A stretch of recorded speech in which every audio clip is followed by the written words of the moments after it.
নমস্কার, আমি আয়েশা, আপনাদের host. Any digital, visual, or any written copies of this content is considered under the act of piracy. চলুন শুরু করা যাক আজকের গল্প.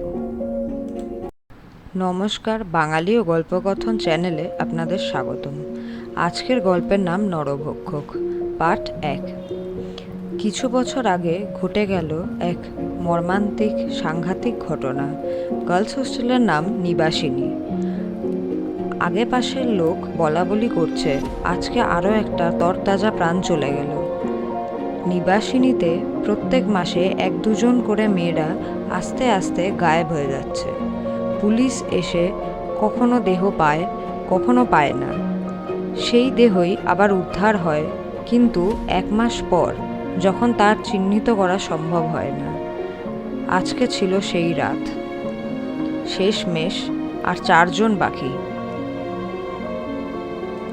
Subscribe to বাঙালি ও Golpokothon channel for part 2 of নরভক্ষক.